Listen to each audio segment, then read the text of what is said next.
आज आपण पाहणार आहोत परिमिती स्वाध्याय. खाली दिलेल्या आयतांची परिमिती काढा. आपल्याला आयताची परिमिती काढायची, बरोबर आहे की नाही?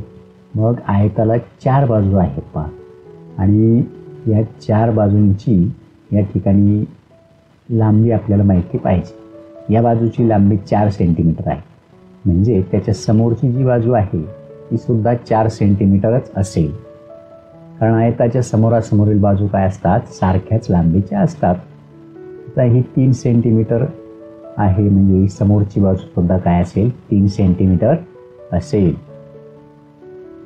आणि मग ह्या 4ही बाजूंची जी लांबी आहे तिची आपल्याला काय करावी लागेल, बेरीज करावी लागेल. 4 + 3 + 4 + 3 मग किती होईल, 14 सेंटीमीटर. आणि इथं सेंटीमीटर लिहायला विसरायचं नाही, त्याचं एकक आहे ते. पुढचा आयत पहा. आता इथं लांबी किती आहे, 7 सेंटीमीटर. इथं आहे 2 सेंटीमीटर, म्हणजे ही बाजू सुद्धा किती असेल, 7 सेंटीमीटर आणि ही 2 सेंटीमीटर. आता या 4ही बाजूंची आपल्याला काय करायची, बेरीज करायची. 7 + 2 + 7 + 2 आता किती होईल, मग हे 28 सेंटीमीटर.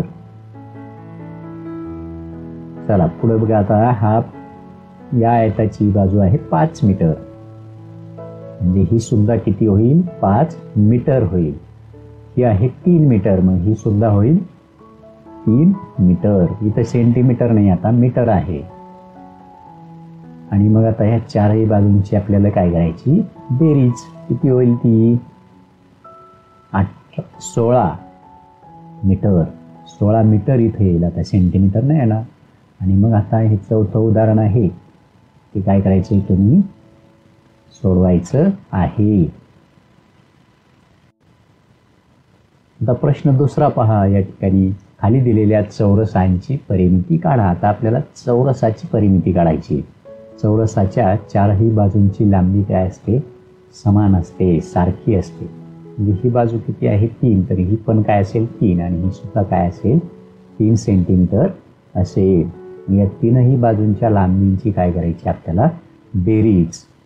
मग ती किती येईल, 3 + 3 + 3 + 3. 3 किती वेळेस घ्यायचे, 4 वेळेस. येतील 12 सेंटीमीटर. चला आता पुढचं उदाहरण बघा. इथं 8 सेंटीमीटर आहे, म्हणजे प्रत्येक बाजू किती सेंटीमीटर असेल, 8 सेंटीमीटर. मग 8 4 वेळेस घेतले तर येतात 32, किंवा 8चा पाढा 4 पर्यंत पण मोजता येईल. आता इथं 9 सेंटीमीटर बाजू आहे, 9 आपल्याला किती वेळेस घ्यावे लागेल, 4 वेळेस. मग अशा प्रकारे सुद्धा तुम्ही उभी मांडणी करून बेरीज करू शकता. किंवा मग 9 × 4, 9चा पाढा 4 पर्यंत म्हणायचा, म्हणजे किती आहे, 36 सेंटीमीटर. आता हे जे शेवटचं उदाहरण आहे ते काय करायचं, तुम्ही सोडवायचं आहे. चला आता पुढचा प्रश्न पहा. पुढे दिलेल्या त्रिकोणांची परिमिती काढा. आता आपल्याला त्रिकोणांची परिमिती काढायची. पहा, या त्रिकोणाची बाजू 3 सेंटीमीटर, ही 5 सेंटीमीटर, आणि ही सुद्धा 5 सेंटीमीटर. म्हणजे या त्रिकोणाच्या 3 बाजूंच्या लांबींची काय करावी लागेल, आपल्याला बेरीज करावी लागेल. 5 + 5 + 3 झाले, व 13 सेंटीमीटर. चला इथं आपण किती लिहू, 13 सेंटीमीटर. पुढे बघा, तर इथं 3 सेंटीमीटर लांबी आहे, 5 सेंटीमीटर आणि 4 सेंटीमीटर. यांची बेरीज केली किती येते, 12 सेंटीमीटर. या त्रिकोणाची परिमिती किती आहे, 12 सेंटीमीटर. आता मी इथे एक नवीन त्रिकोण काढतोय पहा इथं, आणि त्याच्या बाजूंची लांबी सुद्धा दिलेली आहे. त्याच्यावरून तुम्हाला त्याची परिमिती काढायची आहे. खालीलपैकी कोणकोणत्या उदाहरणात परिमिती काढावी लागेल, त्या उदाहरणापुढे अशी खूण करा, असं सांगितलेलं आहे. पहा, आयताकृती बागेत हिरवळ लावायची आहे. मग ही आयताकृती बाग आहे, आणि त्याला काय करायचे, आपल्याला हिरवळ त्याच्यामध्ये लावायची आहे. मग किती हिरवळ लावावी लागेल, यासाठी आपल्याला परिमिती काढून समजेल का, तर नाही. त्यासाठी परिमिती काढून काही उपयोग होणार नाही. म्हणजे इथं परिमिती काढावी लागणार नाही, इथं चूक करावं लागेल आपल्याला. पहा पुढचं उदाहरण आहे. फाईलला चारही बाजूंनी रंगीत फीत लावायची आहे. अशा प्रकारची फाईल आहे आणि त्याला चारही बाजूंनी आपल्याला एक रंगीत फीत लावायची आहे किंवा रंगीत दोरी लावायची आहे. मग त्यासाठी आपल्याला परिमिती काढावी लागेल. म्हणजे पुढं आयताकृती मैदानाभोवती 4 फेऱ्यांमध्ये कापलेले अंतर काढायचे आहे. आयताकृती मैदान आहे, त्याच्या भोवती आपल्याला फेऱ्या मारायच्या. मग 4 फेऱ्यात किती अंतर झालं हे काढायचं असेल तर आपण परिमिती काढून ते काढू शकतो. म्हणून इथे काय काढावी लागेल, आपल्याला परिमिती काढावी लागेल. वर्गातील फळ्याला फ्रेम लावायची आहे किंवा फ्रेम करायची आहे. वर्गामध्ये फळा आहे, त्याला फ्रेम करायची, म्हणजे त्याच्या चारही बाजूंची लांबी किती आहे हे आपल्याला माहिती असायला पाहिजे. म्हणजे आपल्याला काय काढता येईल, फ्रेमची लांबी किती येईल ते काढता येईल. म्हणजे इथं सुद्धा काय येईल, बरोबरची खूण येईल. नंतर भिंतीला रंग द्यायचा आहे. तर भिंतीला जर रंग द्यायचा असेल तर आपल्याला परिमिती काढून चालणार नाही. किती रंग द्यायचा ते परिमिती काढून नाही कळणार. टेबलावरती सनमायका चिकटवायचा आहे. टेबलवरती असतो ना मऊ मऊ सनमायका, तो किती लागेल हे आपल्याला परिमिती काढून समजणार नाही.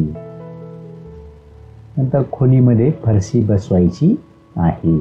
मग इथं आपल्याला परिमिती काढावी लागेल किंवा नाही, काय करायचे आहे तुम्ही ठरवायचं आहे. पुढचा प्रश्न पहा 5वा. एका आयताकार जागेची लांबी 25 मीटर व रुंदी 20 मीटर आहे. या जागेला 3 पदरी कुंपण घालण्यासाठी किती तार लागेल? पहा आता इथे मी एक आयत काढलेला आहे, त्याचे बाजू लिहिलेले आहेत आणि मग या आयताची आपल्याला काय काढावं लागेल, परिमिती काढावी लागेल. 25 + 20 + 25 + 20 अशी उभी मांडणी पण करून तुम्ही बेरीज करू शकता. चारही बाजूंची बेरीज 90 मीटर आली. म्हणजे 1 पदरी कुंपण घालण्यासाठी 90 मीटर. मग 3 पदरी कुंपण घालण्यासाठी